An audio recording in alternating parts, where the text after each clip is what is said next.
जनतेसाठी कुणाशी भेटणारा आपला चॅनल सत्यमुख।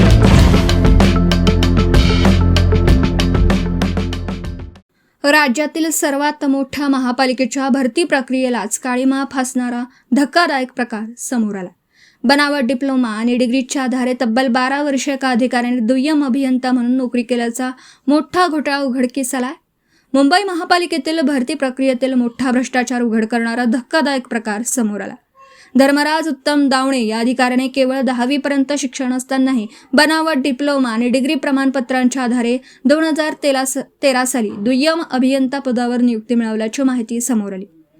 सध्या धर्मराज दावणे हे नगर उप अभियंता कार्यालय धोबित तलाव CST येथे कार्यरत असल्याचं समोर आलं।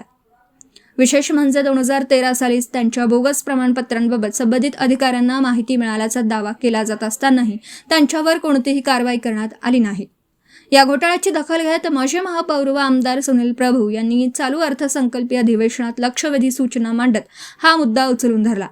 दावणे यांना तात्काळ बडतर्फ करून त्यांच्या विरोधात फौजदारी गुन्हा दाखल करण्याची मागणी करण्यात आली। दरम्यान विधानसभा अध्यक्ष राहुल नार्वेकर यांनीही या प्रकरणाची गंभीर दखल घेत संबंधित विभागाला तातडीने कारवाई करण्याचा निर्देश दिल्याची माहिती आहे। या प्रकरणाची सखोल चौकशी केल्यास महापालिकेतील इतर बनावट प्रमाणपत्रांच्या आधारे झालेल्या नियुक्त्यांचाही मोठा भांडाफोड होण्याची शक्यता व्यक्त केली जाते।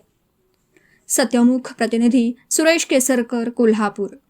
जनतेसाठी कुणाशीही भेटणारा आपला सत्यमुख। लाईक करा, शेअर करा आणि बेल आयकॉन ऑन करा। मित्रांनो, विसरू नका।